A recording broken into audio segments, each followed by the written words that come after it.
Hello, my name is Max Parthas, and I am the co-director for state operations for the Abolish Slavery National Network. And we're here today to celebrate the first anniversary of the ASNN and recognize the accomplishments, the epic, incredible accomplishments that we've had over the past year.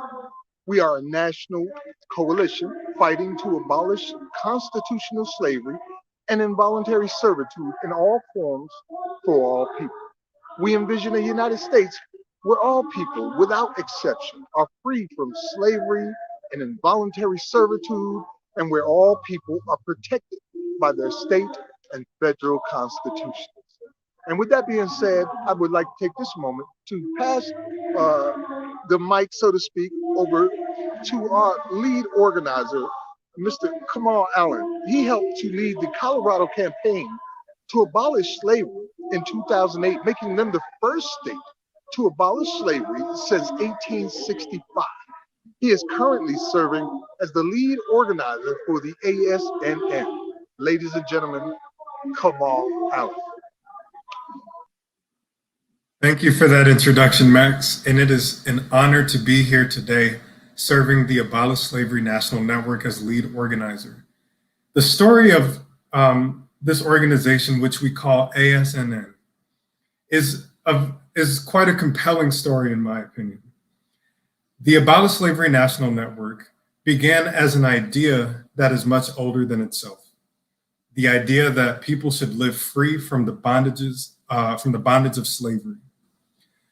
I truly believe that abolition began the moment that my ancestors were put in chains. And since then, the radical tradition of abolishing slavery has carried through all the way up until the 21st century. ASNN began as a collection of people who led campaigns like the one I helped to lead in Colorado in 2018, and others who were leading state campaigns that were about to abolish slavery from their respective states. These included states such as Utah, Nebraska, South Carolina, California, New Jersey, and others. We began as an idea: what would happen if we all jumped on the call together at the same time to talk about resources and campaign materials and possibility? Those conversations culminated into what has now become a national movement from coast to coast, from California all the way to New Jersey. We now have up to 30 states in our national network and are leading a federal campaign with national partners to abolish slavery from the federal Constitution. The story of ASNN does not stop here. We want to recognize today as an important milestone, not just in the history of the Abolish Slavery National Network as an organization, but in the progress that we are making as a national movement carrying the torch of our ancestors. So with that being said, I want to thank you. And I'm passing this so-called microphone back to Max Parthas as our moderator for this first half. Oh, I'm sorry. I'm here right now with Jamelia Land of ACA3, co-author of ACA3. I'm in Sacramento, California, and literally they are in the middle of their March On for Voting Rights event that's happening right here, where we just spoke along with many others. And I'm going to pass the mic over to Jamelia, who will introduce our next clip from her husband, the other co-author of ACA3, Samuel Brown. Jamelia? Hello, hello. Welcome, everyone. Thank you for having us. As Max said, we are here at the California State Capitol. Today, we are not only celebrating the one-year anniversary of Abolish Slavery National Network, but we are also marching on for voting rights at the 58th anniversary of the MLK's walk from Washington. Excuse me. So this next clip is my husband, Samuel Nathaniel Brown, who is the original author of the proposal that became California's ACA3 to remove involuntary servitude from our state's constitution. So, where did he write it from? Oh, he's calling in from California State Prison, Los Angeles County. He's currently incarcerated. He's been incarcerated for 24 years. Epic. All right.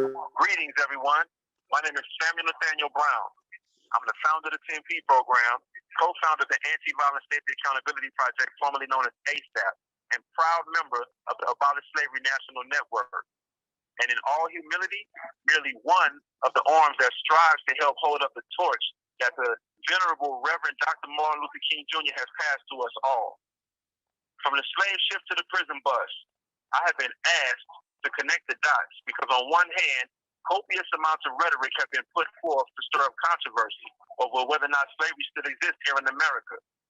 On the other hand, there are many good-hearted people who just simply are unaware that slavery was never abolished. And who better to tell you about slavery and the mutable, enduring nature of the plantation than a contemporary involuntary servant from a modern-day plantation? My name is Samuel Nathaniel Brown, but my neo-slave name is inmate P49627. And in order to understand the circumstances of today, it is imperative that we be expansive in our view of history. For the view to pass through the narrow scope of the popular narrative is to suppress and negate the contributions and sacrifices of countless people of color, while simultaneously assuaging the collective conscience of those who have perpetuated and benefited from white supremacy translated through economic policy and the auspices of capitalism. Therefore, we draw closer to the truth of today by separating ourselves from the lies of yesterday. Slavery was never abolished. Just as voting rights for women, people of color, and women of color have never been free from attack and erosion, slavery has never been abolished. To grasp this truth, we must walk through the annals of history until we reach the province of the exclusionary language that we know today as Article 1, Section 6 of the California Constitution and the 13th Amendment of the United States Constitution, which reads, involuntary servitude and slavery are prohibited except as punishment for a crime. This exclusionary language originated in 1777 in Vermont, and for the next 86 to 88 years, this experimental sociological concept morphed and evolved as it moved from county to province, province to parish, parish to state, and state to Abraham Lincoln, who transposed it from state law to federal law. In 1863, Lincoln signed the Emancipation Proclamation, and it was said to have freed those who were enslaved. However, it was exclusionary. It freed the enslaved in some states, but not all. The Emancipation Proclamation meant absolutely nothing to people in 13 parishes in Louisiana, including New Orleans, 48 counties in West Virginia, and several in East Virginia, and many of the border states. 24 months later, in January of 1865, Lincoln and Congress passed the 13th Amendment. It was not ratified until December of 1865.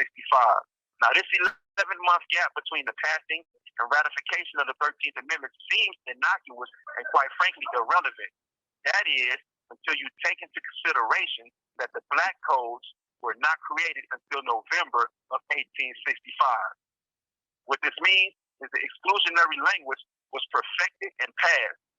But 1 month before it was ratified, the black codes, the mechanisms legally created to capitalize off the loophole and maintain the status quo of slavery, were created and passed. And we don't believe in coincidence. Popular narrative has it that the Civil War was fought to free the enslaved. Nothing could be further from the truth. The Civil War was an antitrust suit litigated in blood on the battlefield to break the monopoly the South had on slavery and make it accessible to corporations all across the nation without them having to bear the public stigma that was associated with traditional slavery.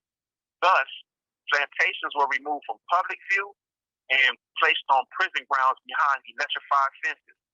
Slavery was repackaged, gift wrapped in due process, delivered by the injustice system, and manifested on the grounds of every prison and jail in the nation, from privately owned immigration centers to state and federal penitentiaries.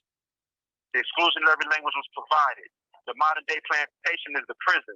The modern-day black codes are the 3 strikes law, the Truth in Sentencing Act, the life without the possibility of parole, and a host of other laws that are on the books all throughout the United States that have been lobbied for and passed by corporations that benefit from the prison industrial complex and support the activities of the American Legislative Exchange Council. The modern-day slaves are the incarcerated. And guess what? Guess what? there's a plus side. The modern day abolitionists are us. They're you and you and you and me. See, in 1865, the 13th Amendment was ratified by a vote of 121 to 14. And of that 121 people in Congress that passed the 13th Amendment, how many of them do you think were black? How many were Mexican or Native American or Asian? How many were female? Let me answer that for you. 0, 0, 0, 0, and 0. 121 white men took a step in the right direction, but they didn't get to the finish line. They didn't make it to that mountaintop that the great Reverend Dr. Martin Luther King spoke of on this very day 58 years ago. Why not? Because making it to the mountaintop is a humanitarian effort. And 121 white men drunk with power do not comprise humanity. Humanity is what we see today, a multitude of people from all walks of society, joining hands to reach that summit together. And today, we take a great step towards that goal with ACA 3. So on behalf of ASAP, the Anti-Violence Safety and Accountability Project, the California Abolition Act, and the Abolish Slavery National Network, thank you for being here. Peace. That was Samuel Nathaniel Brown speaking from inside California's prison system, the co-author of ACA 3, the bill here in California that just passed through appropriations, which will end involuntary servitude in California. Isn't that awesome? So proud to be here today as part of the first anniversary for the Abolish Slavery National Network. And with that, I would like to introduce our next speaker, who is the communications director for the Abolish Slavery National Network. Her name is Sarah Morden. Sarah, welcome.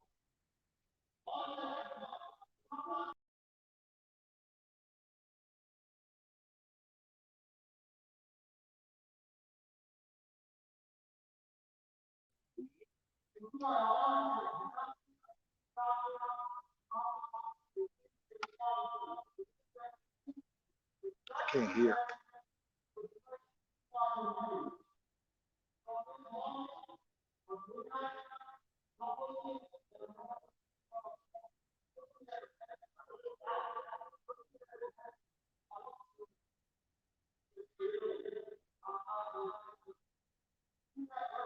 I think you're muted. Sorry, it seemed as if I was muted. Sorry, everyone. Anything you said until now, so thank you. Okay. So I'll go ahead and start over. Thank you, Max, and thank you to everyone who is joining us today. I'm very excited to moderate this panel to discuss successful state-led campaigns and have our abolitionists on the ground tell us about their learnings and their successful campaigns. So with me today is Melina Cohen, who led the Nebraska campaign, Nathan Woodliff Stanley, who worked on the Colorado campaign, which was, as Max said, the first successful campaign in the country in 2018. We also are joined by Representative Sandra Hollins, who led the Utah campaign and currently serves in the state legislature there. All of us sit on the national leadership team for ASNN as well. So I'll go first to Representative Hollins. Thank you so much for taking the time to be here today. I think we'd all love to hear about how you were able to successfully pull off something like this in a conservative state like Utah. Yes, thank you. And thank you for having me, and congratulations on this marvelous accomplishment, 1 year of this. So so I had been following what was going on in Colorado for quite some time, and was in fact celebrated when it finally passed, but it never dawned on me to check our constitution to see if it was in there. And so I had a reporter call me one night and asked me, was I aware that this was still part of our constitution? And I was not. And so when she told me about it, I immediately agreed to run legislation around it. Starting off, I've had some great people who have been on my side and in my corner. One, Ross Chambliss, who took care of all of our communication, took care of everything around our media campaign and making sure that our messaging was on point. And Coletta Lynch was another person who led the group and pulling everyone in the state together to get this to pass. When I decided to run this piece of legislation, I went to the Republican Party and I spoke with them about what I was trying to do, and I brought them on immediately. And one of the things they said is that we would like for a Republican to run this on the Senate side. And I said, absolutely, because they wanted us to work together to be able to get this piece of legislation out of our Constitution.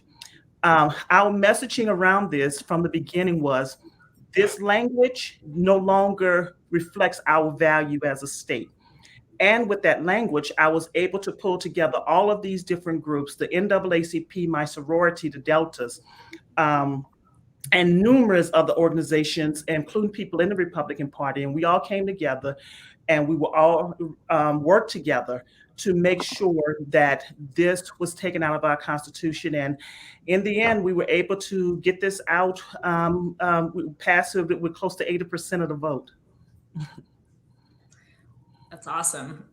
Yeah, it's really inspiring to see successes like this out of a place like Utah. So really, really awesome work there. And thank you for that. Nathan, I'll turn to you now. Colorado is known as a somewhat progressive state, and yet it took 2 tries to get this ballot initiative passed. So can you share with us a little bit about, what led to those successes and what lessons you learned in the first go around? Well, that's right. We had to try it twice. It was on the ballot in 2016 and in 2018. And one thing we learned is how much public education is important, having a clear moral message. It's shocking how many people don't realize that slavery is still allowed under the 13th Amendment and most state constitutions. We also learned that it's important to understand the details, if you're working at the state level, of the state legislative process. For example, in Colorado, once the title is set on a bill, you can't change it, even if you can change other things. And in 2016, the title of the bill, it said it was to end exception to involuntary servitude prohibition, which is a triple negative, and it was confusing. And when people are confused by a ballot measure, they vote no. So even though we had unanimous support in the legislature, we just barely lost in 2016. In contrast to that, in 2018, we called ourselves the Abolish Slavery Colorado. The bill said that it would abolish slavery in all circumstances, much more clear message, and we won by a 2-to-1 margin. We also had a stronger coalition in 2018 with faith-based organizations, people who've experienced incarceration, groups like the NAACP and the ACLU, where I was working at the time. And then we had Kamau leading us at Together Colorado as our lead organizer for the Amendment A campaign. So again, we learned a lot of lessons from the first time around, and that helped us both win in 2018 and also to help get the Abolish Slavery National Network started to work with other states that have and will abolish slavery. Thank you. Colorado kind of served as a kickoff for this movement in a lot of ways. So thank you so much for your work with that. And Melina, I'd love to hear from you. You led the movement there in Nebraska, and it was a small but mighty team. So yeah, please share with us how you were able to make that happen with the limited resources that you had available. Thank you. Yeah. Unlike Utah and Colorado, we didn't have a very big coalition. Our campaign team was basically myself and one other organizer, Brad Christian Salis. So I think we're proof that you don't need a ton of people or resources to make a big difference, even in a mostly red state like ours. I had worked on a few campaigns prior to this one, but I'd never come close to running one. So the advice and support and all of the connections that ASNN offered were really invaluable assets to us. We were able to raise a small amount of money and use it very effectively on radio ads. If you look at our election results in Nebraska, you can see how important that ad buy was. And that's something I had no idea how to pull off. So I think funders should know that their dollars can go a really long way toward these ballot measures, especially in smaller states. And I want organizers to know how much help that ASNN can offer. Working with the Colorado team, including Nathan, we learned to keep our messaging really focused on abolition being a moral issue rather than a partisan one. And like he said, one of the biggest tasks for any of these campaigns is just educating voters, because so many people don't realize that this is still legal and still practiced. Not to mention, again, as Nathan said, the ballot language can be really, really confusing for folks. So I think there's a lot to learn about what worked here in Nebraska and in Colorado and Utah, but I think we're all also aware that the landscape is changing.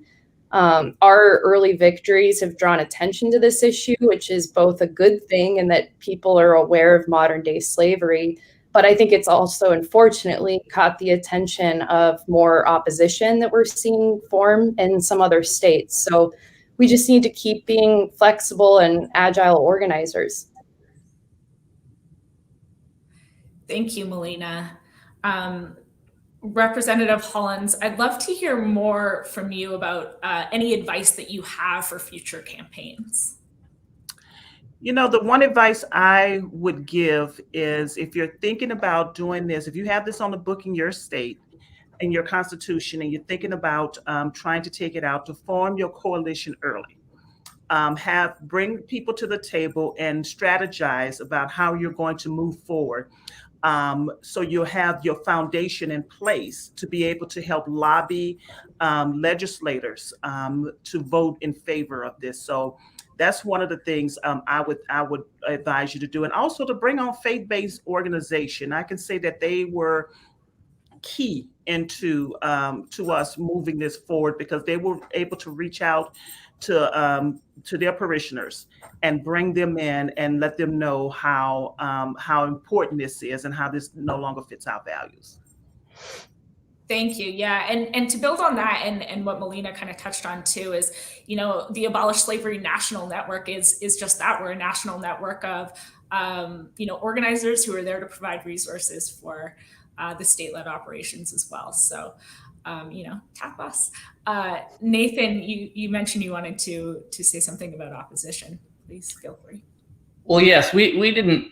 None of our three campaigns here had a lot of opposition. There were people who spoke against them, but it mostly didn't have much opposition. There were people in Colorado who raised questions about work programs, and I would just say the way that we responded to that was we would keep coming back to the core point that no matter what you think about prisons or criminal justice or work programs or anything, whatever it is, it shouldn't be actual slavery and involuntary servitude. We should be able to agree on that, and we can work out the details later. There are ways to have, you know, work programs that are not involuntary servitude. There's ways to do what we need to do, but we should be really clear that most people think these have already been abolished. It's not abolished in our prison system, and we need to complete abolition and make that be the focus and not get lost in the weeds. Now, I understand that with more opposition, some of the strategies may need to change for some of the campaigns, but I still think the core moral message is what we need to keep coming back to. Yeah, that's such a good point too, because, you know, even when we do remove language from the Constitution, the fight doesn't end there, right? There is still, you know, statutes on the books, like in Colorado, for example. There's still a number of statutes on the books that allow for forced labor. So the fight is ongoing in all three of these states. So thank you so much, all of you, for your time. We'll turn now to the future of this movement. And, you know, with the success in those three states, we have had, you know, a dozen or so other states kind of join this fight. And I'm joined by a few of those organizers now. And they will tell us about the future of abolition and this movement. So I would like to introduce Theda Murphy from No Exceptions, Tennessee. Jamelia Land in California. She's, as Max said, currently at the March On for Voting Rights and is joining us here today. And Dennis Febo from New Jersey. And Riley Burton, he is a part of the Oregon fight. Jamelia and Dennis both sit on the national leadership team for ASNN as well. So Riley, having organizers with lived experiences is obviously very powerful and super important. Can you tell us about how your organization is partnering with incarcerated people for the Oregon campaign, and give us a bit of a brief update on where the campaign stands right now? Of course. So Oregonians Against Slavery and Involuntary Servitude is a very young organization. I think in our outside group, it is, when we started, 2 of us were still in college and 2 of us had graduated within the year. And then from that standpoint, we were working with people who we were in class with in Oregon State Penitentiary. And it was this collaboration between our 2 groups that brought the organization to life. So it's basically half inside, half outside in terms of like communication. And that's what really pulls us forward. It's the stories of the guys who are incarcerated and the families of them and that situation that really drives our narrative and drives our actions forward. Because it's really impossible to talk about the impact of removing slavery from the Oregon State Constitution without the people who are directly affected by that removal. I don't think they can get too much of it. And then on the Oregon State side, this year we got it passed through the Oregon State Legislature. So removing slavery from this Constitution will be on the ballot in 2022 in Oregon. That's really exciting. Can you tell us how people can help out in Oregon if there's anyone on the call who's nearby? Mm-hmm. Of course, we are in the process of actually figuring that out right now. It's fun being such a young team and being able to depend on so many amazing collaborators and depend on the wisdom of people like those who are represented in this group. Right now, we are building out the ballot campaign, and there'll be more details coming in the next month or so. But right now, it is just all about education, all about making sure that everyone knows that it is currently legal here. And the first reaction they usually get from reasonable people when you say slavery is legal is, that shouldn't be a thing. That shouldn't be right. And so making sure that the impact and understanding of this constitutional language is understood by as many people as possible is the most effective thing right now. Yeah, thank you so much for sharing that. It's really exciting, and good luck with the fight in 2022.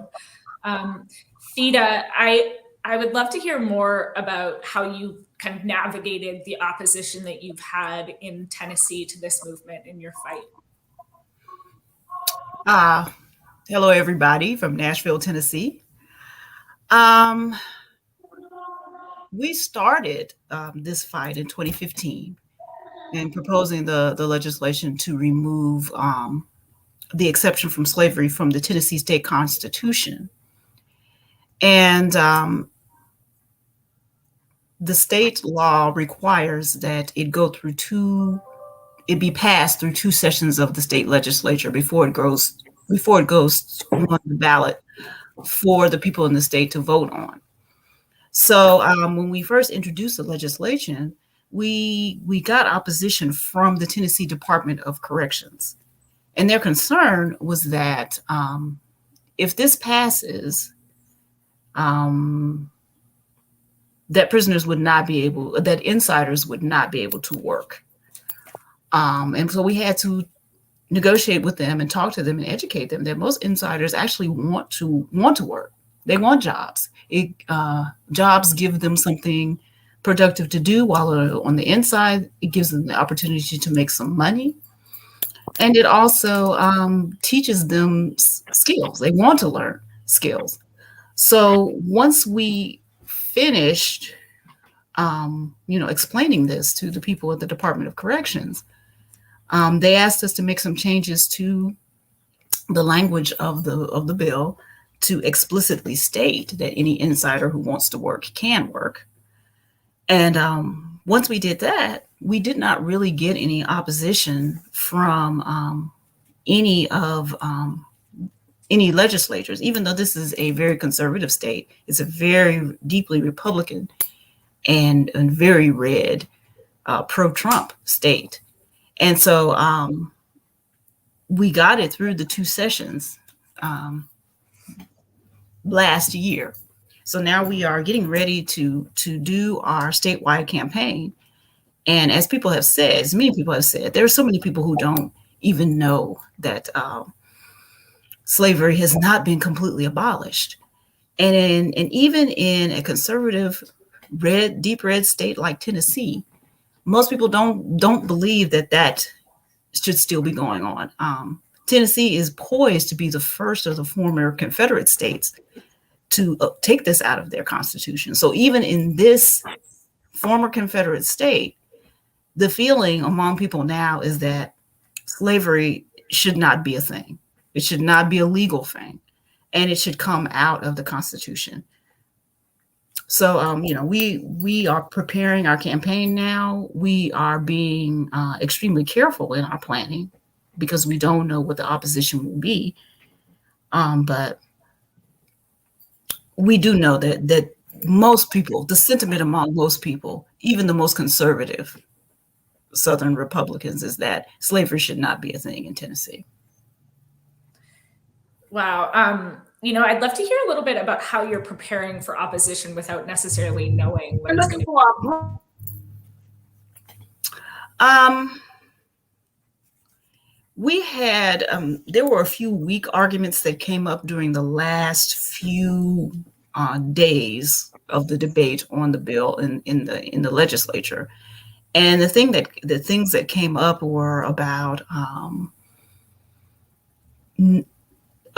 possible lawsuits from insiders. If there are no jobs available, would this make the state have to provide them jobs if they filed a lawsuit? And of course, that's not at all what our bill is about. It was very clearly simply addressed to removing the exception from the Constitution. So, so far, that's the only stated opposition. We are looking at what's going on in Louisiana and other southern states to hear what the opposition has been there, because we're certain that that's the kind of opposition we will start hearing when we start our statewide campaign. Yeah. Thank you, Theda, and thank you for the work that you're doing in Tennessee. We obviously wish you all the luck with that. So Dennis is our in-house human rights expert and has been able to use those skills to help move the New Jersey campaign forward. Dennis, I'd like to hear more about how you were able to leverage the skill set you have and to hear an update on New Jersey's campaign. Peace and blessings, family. This is Dennis Febo. I'm with Amendment 13th out here in New Jersey. We've been campaigning for the past 2 years to, just like 25 other states in the union who did not fully ratify the 13th Amendment and write the exception or the actual abolishment with the exception into the state constitutions. So here in New Jersey, we are fighting to add anti-slavery language to the New Jersey Constitution, which would state slavery and involuntary servitude are illegal, including as punishment for a crime.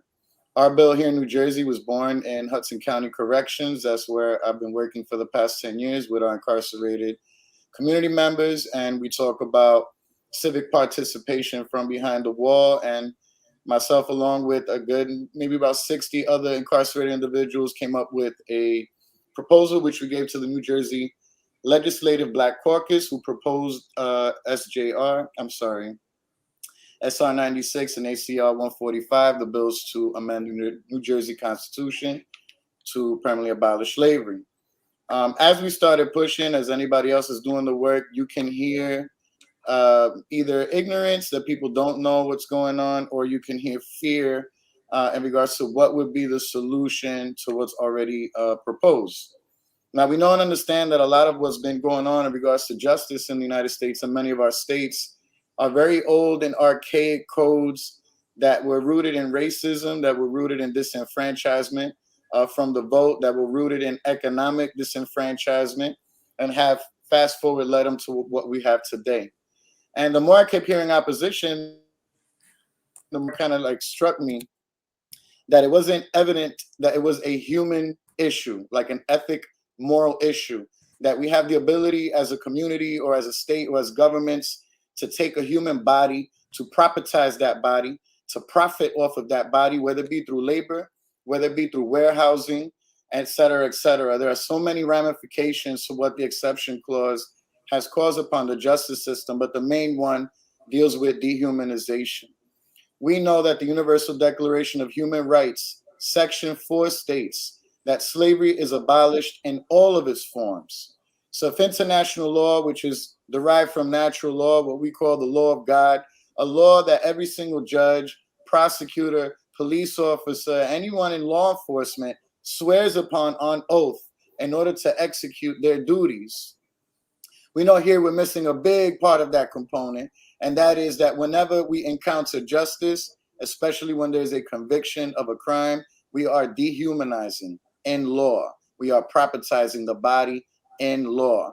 And what we did here was kind of put in the forefront that this isn't just a civil rights issue, because once you are convicted of a crime, you lose many of your civil rights, but that a human rights issue, which can never be lost, that if we put that argument up front, that we recognize that we are trying to fight for the humanity of our people, that in the American psyche, there has been a division where someone is criminalized, they are also automatically dehumanized. And in order for us to heal our society, to heal our communities, to provide economic justice and restoration to our people, we must amend our Constitution or repeal and replace, whether it be from the federal or the state levels.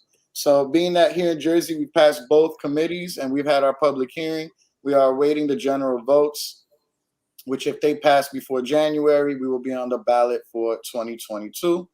Again, I'm Dennis Febo with State Operations, and I'm also here to assist any state or anyone that's involved or wants to get involved in amending their state constitutions or joining the federal fight. So if you want to learn more, we're on Amend the 13th New Jersey on Facebook, or you can reach our national page, abolishslavery.us. Blessings, family. Thank you, Dennis, and good luck in New Jersey.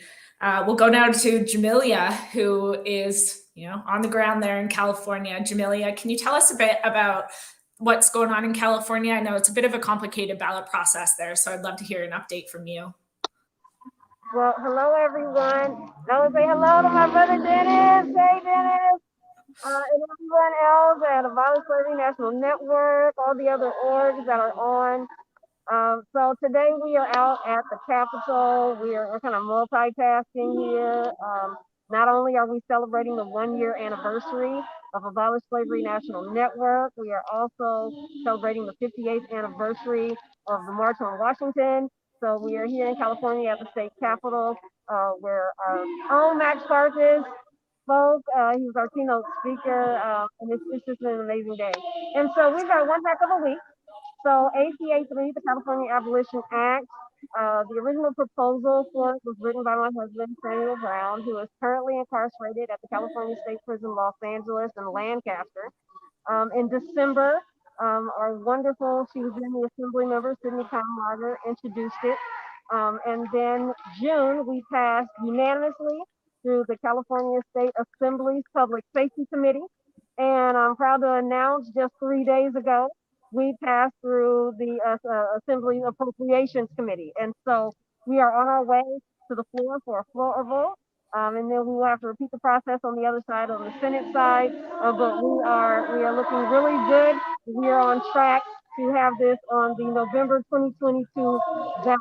So we're excited about the work that's happening, not just here, but all over the country, to all of the states who have been working so hard, so diligently to remove this language from their respective states' constitutions, in addition to the work that everyone is doing collectively on the federal level. We just want to say thank you from California. Thank you for all your hard work and dedication. Thanks, Jamelia, and thank you for being out there on the ground today with Max. Thank you to everybody who, joined into this discussion today. We really appreciate all of the work that you guys are doing at the state level on the ground. I'll pass it over now to Savannah Eldridge. She is leading the Texas campaign and is the co-director of state operations for the Abolish Slavery National Network. Thank you.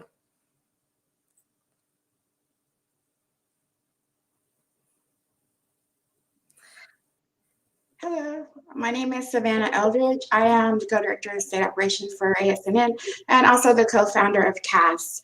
As a co-director of state operations, we deal with coordinating states in different stages of their organizing and legislative process. So today we want to take a look at some other states who weren't able to take part in the event today, but also hit the ground running in 2021 and 2020 and 2021 to end the exception and abolish slavery once and for all in their states.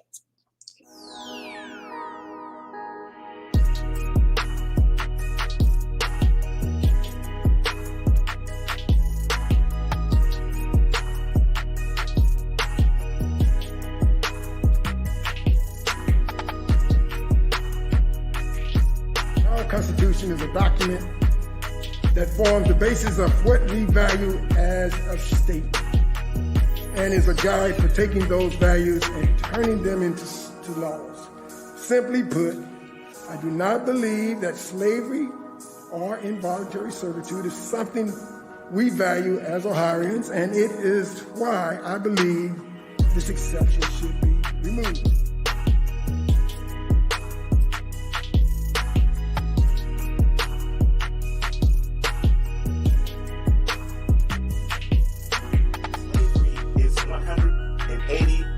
Diametrically opposed to freedom.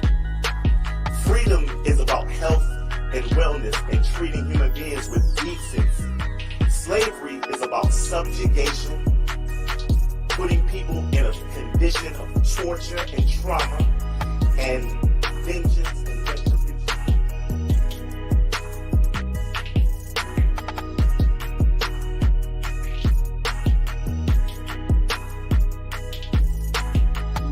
Conversation about, in front of, and with whomever wishes to say, no, I do not stand in support of abolishing slavery.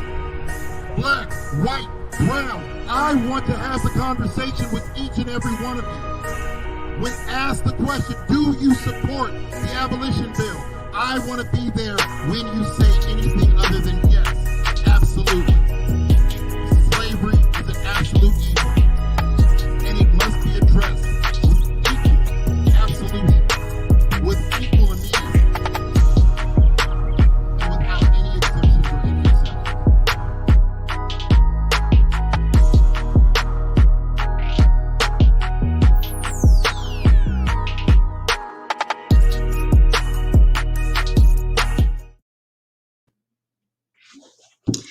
Wow, as you can see, it's been a very, very busy year. 1 year for Abolish Slavery National Network. And as our leadership team continues to work in their various states, we will continue to add on more prestigious and important partners from across the nation. Texas was successful in filing House Joint Resolution 51. Louisiana did a fabulous job on HB 196, which was sponsored by Representative Jordan, and the EPIC Ohio carried, along with Senator Cecil Thompson, Senate Joint Resolution 1. So we'll continue to do this work in conjunction with our legislative sponsors and our boots on the ground to make sure that we end the exception and once again abolish slavery once and for all. At this time, I'd like to introduce the lead for our federal campaign and executive director for Worth Rises, Bianca Tylick. Hi, how are you? Thank you so much, Savannah, and it's such a pleasure to be here today. I am the federal campaign lead for the Abolish Slavery National Network and the executive director at Worth Rises, and I am honored to be able to lead this campaign at the federal level. You have are the incredible stories and work of those that are leading this work down on the ground and in the states and winning those campaigns and also coming up against some headwinds. With all of the traction on the ground, with more than 20 states organizing to abolish slavery in their state constitutions, it became clear to us, the Abolish Slavery National Network, that we needed to run a federal campaign. We introduced the Abolition Amendment, SJ 23 and HJ 21 and 53, to present a joint resolution in Congress to abolish and end that exception in the 13th Amendment that Samuel Brown told us about. That exception clause has done an incredible amount of work across our nation to prop up mass incarceration, and it's time that it ends. This joint resolution, introduced by Senator Merkley out of Oregon and Congresswoman Nikema Williams out of Georgia, now is building support in Congress. We will talk later today about ways that you can support that federal amendment and your state campaigns. Right now, we need to understand that we are rapidly building the support. We have now 10 co-sponsors of the legislation in the Senate and over 20 co-sponsors of the legislation in the House. This bill will move over the next 18 months, and our goal is to help pass the Abolition Amendment by the end of 2022, or this congressional session. That will take all of our contributions, the work of all of us, our campaigns, our organizations, and us as individuals in this nation, to take action and to tell our legislators that it's important to end this exception in the federal Constitution. The end of the day, the work that is going on at the ground and the work that's happening at the federal level is mutually reinforcing. It is a matter of who gets there first and how we can get there together. If we are able to pass this bill at the federal level, we will need the ratification of 38 states. And it's for that reason that the work on the ground at the same time as we're running the federal legislation is so incredibly important, because we need to build that base and we need to build power in order to ensure that even if we do pass something at the federal level in Congress, that we have the power to ratify this across the nation. It took less than a year for the 13th Amendment to be ratified with the exception clause. Our goal is to do the same, to ratify the Abolition Amendment once it passes in less than a year. But first, I want to let you hear from one of our sponsors, Congresswoman Nikema Williams, about the Abolition Amendment. Congresswoman Nikema Williams, and I proudly represent Georgia's 5th Congressional District.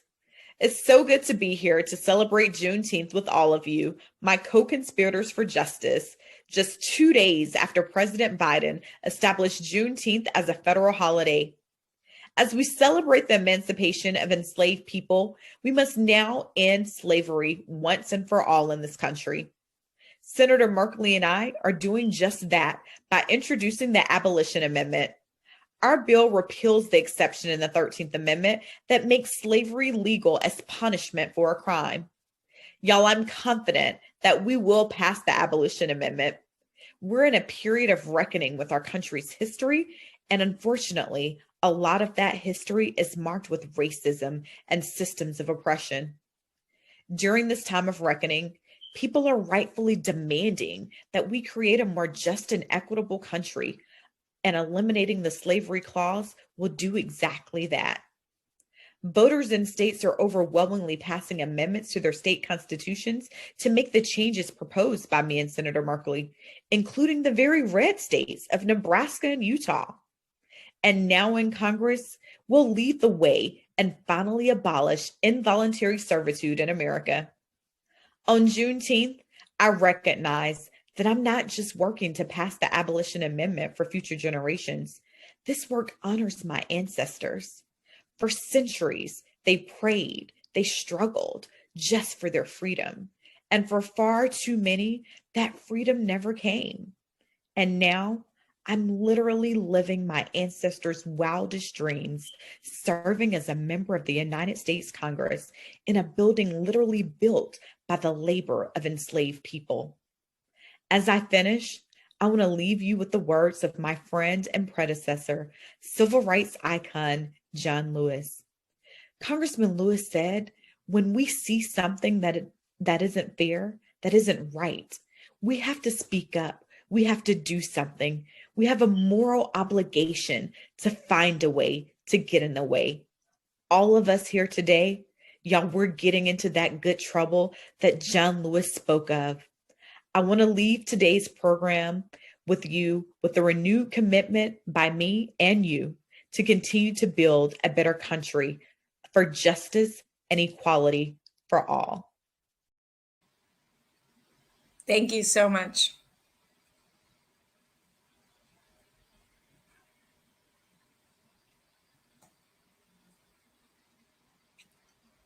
Curtis, it's great to have you here with us today and to hear about your story and the work that you've been doing in Louisiana. Thank you.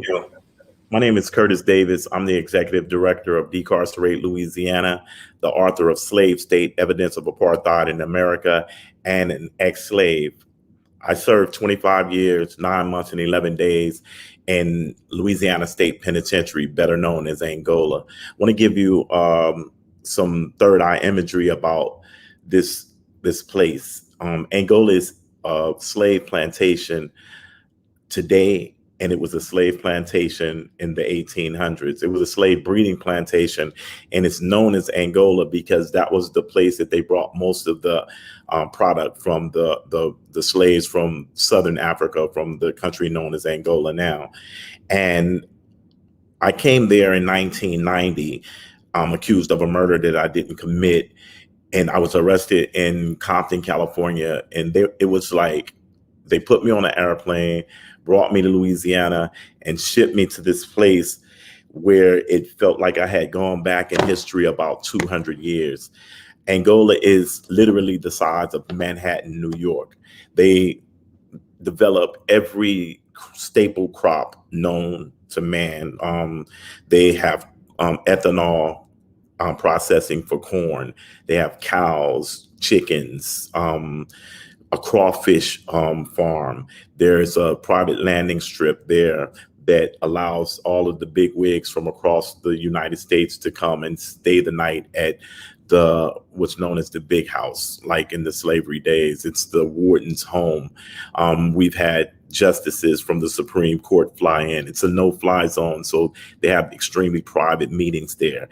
Our slavery abolition in Louisiana is a lot different than the ones that are being conducted across the rest of the United States, because Louisiana is the final stronghold of the Confederacy. We all know that racism exists, even though a lot of people are intellectually dishonest enough to say that, okay, we're in a post-racial society. White supremacy racism is actually the tool of the trade here in Louisiana. We think of Louisiana as a poor state. However, the state is actually filled with impoverished people, but it is one of the richest states in the world. As a matter of fact, there is more natural gas and oil here than most countries in the Middle East. We have 2 pipelines that import natural gas to the East Coast and the West Coast of the United States. They're the Colonial and the Plantation pipeline. So if you have natural gas in your house, it probably came from the state of Louisiana. I say this to give you an understanding of how powerful these opponents to human decency are. They're gonna always hold governmental power. We're the only state without common law. We're the only state with parishes instead of counties. We are the only state that operates under what's called Napoleonic law. When we fight to change a condition like this, we're fighting against powers that are not just interested in profit from the prison labor that people are experiencing. They are interested in upholding a traditional caste system that puts white people at the top and Black people at the bottom. In my book, Slave State, Evidence of Apartheid, I attempt to prove that although African Americans only make up 27% of the state, we make up 82% of the convict labor that is being processed through the prison system in the state. The prison system here was specifically designed to deal with the post-Civil War race issues that we would have. If African Americans or Black people were to be free, there still had to be a way to keep them in their place. So through systematic legal maneuvering, they developed Black codes that outlawed anything. Basically, three people standing on the corner looking a white person directly in the eye was called reckless eyeballing. A person could be put in prison. Of course, the slavery exception clause is slavery and involuntary servitude is to be abolished except for those duly convicted of a crime. That exception allows for the powers to that be keep anybody back in a condition of slavery. So it was like slavery never became abolished. Some people say that the condition of the slavery exception clause was something worse than slavery, because the masters of on the plantation, they didn't want to destroy their product. If they bought a slave and you spent $800 on a slave, you don't want to break him in the first day. But if you can lease a slave out to a corporation and he could continue to get more and more slaves, then you could destroy that body. More people died during that process of convict leasing that were tortured in the slavery condition, period. What we've done here is with House Bill 196, we simply put forward a moral effort to take away the slavery exception clause from Louisiana's Constitution.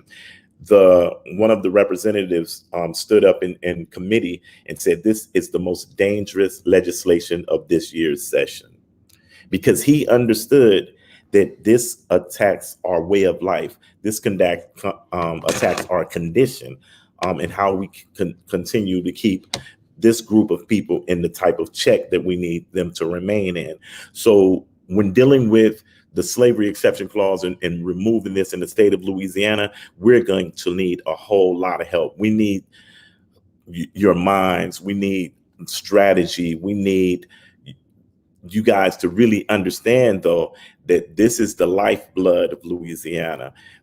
This is what makes the gumbo hot. This is what makes the tap dancers on the French Quarter be able to entertain you guys on the level that they are. This is to subjugate and marginalize Black people. And Jim Crow Jr. is doing a very good job at this. I'm gonna leave with that.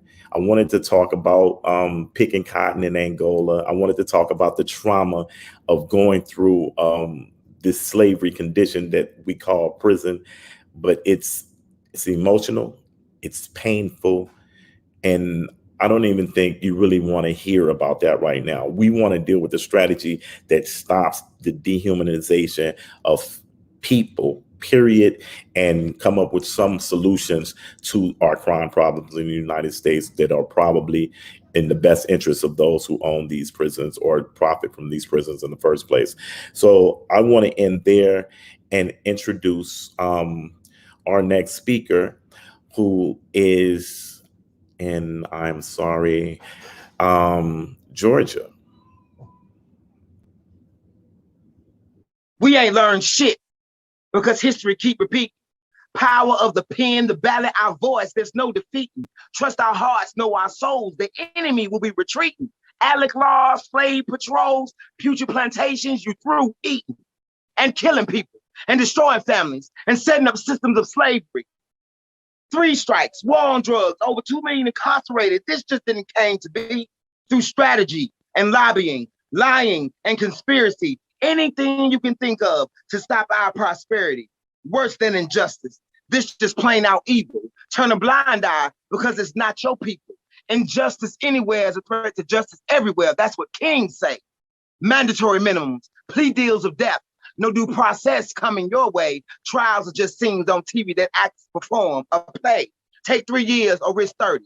These prosecutors play dirty. Media convinces the world them darker folk ain't worthy. We savages and criminal, apathy gang subliminal, teach we have no morals, intellect, or principles. So it's easy to lock us away. They animals, they crave. So you beat us and mistreat us, but every dog has its day. Use us to fuel your corporate machine. Anything you can dream, from your Idaho potatoes on your table to the sewing of your underwear seam. But that gleam in your eyes gonna flicker because our comeback gonna be quicker. We peeped your plan, we know your game, we gonna come back bigger, bigger in number, mass cooperation to combat and dismantle your mass incarceration. Everyone waking up, no more following indoctrination. We demand everything promised to citizens of this nation. So let's fix the flaw in Amendment 13. Stop acting as if it ain't inhumane. Stop acting as if it were you. You wouldn't want someone to feel your pain and fight to make it better, at least decent and fair. No matter what you've done, you still deserve care and consideration as a human being, just trying to live life. No thoughts if they have kids, their mama crying or breaking news to the wife. The call we all dread. You locked up or you dead. Worth more alive, put him in Rikers, 300,000 a head. And it's always about the bread and creating a permanent underclass. Black codes of today, stop and frisk, won't let me pass. Again, live. Constant infringement of my liberty with laws and loopholes to stop me from being free.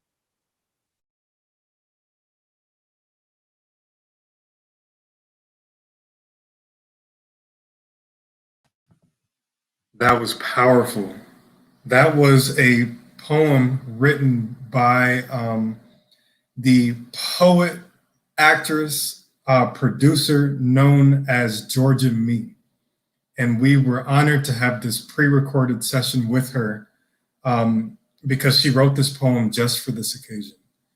She is known as a poet, producer, actor, and unspoken word artist that has done work with Medea Goes to Jail, Gay Rights, and Unspoken Words in 2014.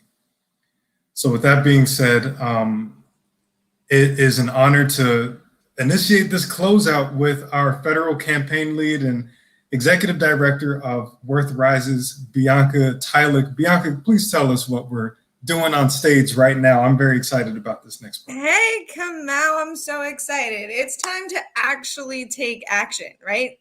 We've been hearing about all these incredible campaigns, this incredible work that everyone's doing around the country, from the federal campaign to the Tennessee campaign to the Ohio campaign, Oregon we heard from. There's so many. New Jersey, California is out there marching right now. So it's time that we actually do something, right? So we're going to talk about a few really specific actions that people can take, and we're going to start rattling off. So the first thing is, most important thing, actually reaching out to your legislators, and we have a really easy way that you can do that. Take out your cell phones. Come out. We're gonna show everybody how to do it. So you're gonna help me, and you are going to text the phrase "end the exception" with no spaces, so all is one word, to F2 52886, and wait, because when you do that, you are going to get a text message back. And when you get that message back, you should get a link. When you get that link, click on it. I got mine. Looks something like that. I'm going to click on that link. It's going to bring you to a lovely page. Mine just came through right there. Amazing. It's going to bring you to a page. And here, all you got to do is put in your name, your address, your zip code, phone and email, and hit send. And you will join the thousands of people who have already taken action. As you can see here, we have almost 3,000 people that have taken action already. There have been, you see the numbers moving now. I see people actually taking action. That's amazing. There's almost 10,000 emails that have been sent to legislators all over the country. And we need everyone to continue to send emails to their legislators. So join us by texting "end the exception" to 52886. Fill out the form. Takes not but 30 seconds, and you will see yourself added to this map. I see it going up. If you haven't, keep typing. Make sure you get that, share it with your friends and all of that. And when you're done, one thing you can also do is make sure to follow End the Exception on Twitter, on Instagram, and tweet at us.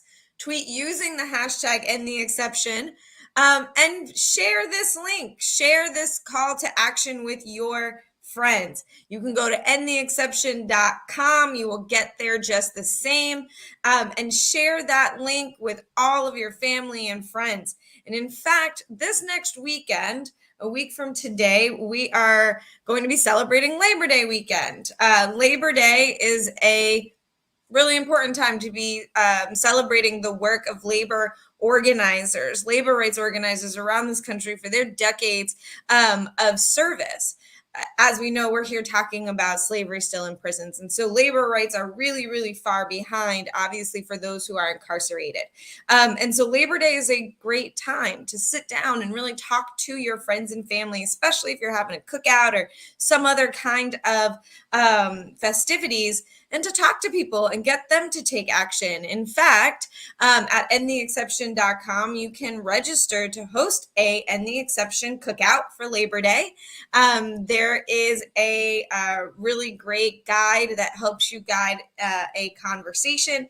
And we're even giving out $100 stipends to the first 100 people who register. Kamau, are you hosting a cookout next weekend? Oh, you know it. You know it. And we're going to talk.